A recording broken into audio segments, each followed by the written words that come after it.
भारत को होना होगा सजग। दोस्तों, अमेरिका का वेनेजुएला पर हमला कर राष्ट्रपति निकोलस मादुरो और उनकी पत्नी को गिरफ्तार कर लिया गया है और न्यूयॉर्क ले जाया गया है, जिससे नए साल 2026 में ही अंतर्राष्ट्रीय हलचल हो गया है। तो क्या यह कहावत अंतर्राष्ट्रीय स्तर पर भी साफ दिखने लगी है कि जिसकी लाठी उसकी भैंस। दोस्तों, ऐसे में यह सवाल भी उठ रहे हैं कि क्या कभी भारत की स्थिति वेनेजुएला जैसी हो सकती है या नहीं। इस फैक्ट्स वीडियो में आपको विश्लेषकों और विशेषज्ञों की राय से अवगत कराएंगे। भारत की स्थिति वेनेजुएला की जैसी हो सकती है या नहीं, यह एक जटिल राजनीतिक और आर्थिक बहस का विषय है।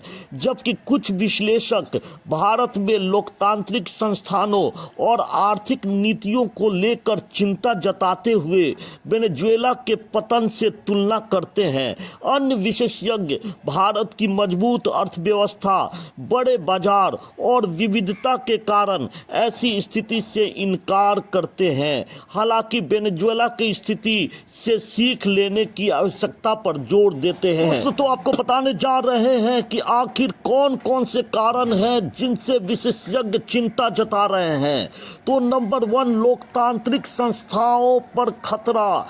कुछ विशेषज्ञों का मानना है कि अगर भारत में सत्तावादी रुझान और लोकतांत्रिक संस्थानों जैसे न्यायपालिका और मीडिया को कमजोर किया गया विदेशी ताकतों के द्वारा, तो स्थिति बिगड़ सकती है। दूसरा कारण, आर्थिक कुप्रबंधन।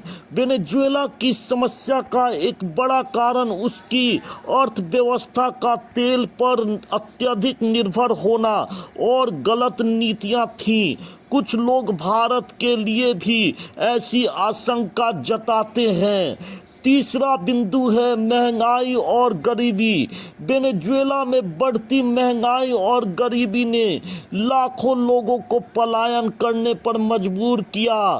भारत में भी महंगाई एक मुद्दा है जिससे तुलना की जाती है। चौथा बिंदु है बाहरी दबाव। वेनेजुएला पर लगे अमेरिकी आर्थिक प्रतिबंधों और अंतर्राष्ट्रीय दबाव ने उसकी स्थिति को और खराब किया। भारत भी ऐसी दबावों का सामना कर रहा है। ऐसी दबावों के कारण जिससे भविष्य में भारत की चिंताएं जुड़ी हुई हैं। दूसरे विशेषज्ञों का कहना है कि भारत की स्थिति वेनेजुएला के जैसी नहीं हो सकती। इसका मुख्य बिंदु पे जो कारण बताते हैं उसमें पहला कारण है भारत की मजबूत अर्थव्यवस्था। भारत दुनिया की सबसे तेजी से बढ़ती अर्थव्यवस्थाओं में से एक है और 2030 तक यह तीसरी सबसे बड़ी अर्थव्यवस्था बनने का अनुमान है, जबकि वेनेजुएला की अर्थव्यवस्था ढह गई थी। अगला बिंदु है लोकतांत्रिक संरचना। भारत में मजबूत लोकतांत्रिक परंपराएं और संस्थान हैं, हालांकि उन पर दबाव की बात कही जाती है। तीसरा बिंदु है विविध आर्थिक आधार। भारत की अर्थव्यवस्था तेल पर वेनेजुएला की तरह पूरी तरह निर्भर नहीं है। भारत कई क्षेत्रों से तेल आयात करता है और उसके आर्थिक आधार अधिक विविध है। अगला बिंदु है जनसंख्या और बाजार।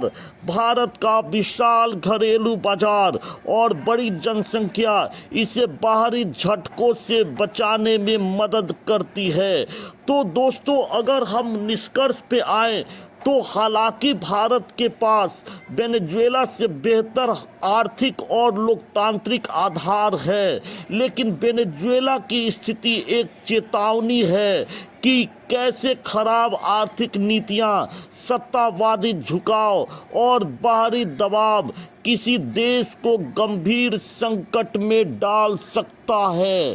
भारत को अपनी लोकतांत्रिक व्यवस्था को मजबूत करते हुए और अपनी अर्थव्यवस्था में विविधता लाते हुए इन चुनौतियों से बचना होगा ताकि वह वेनेजुएला जैसे रास्ते पर ना जाए।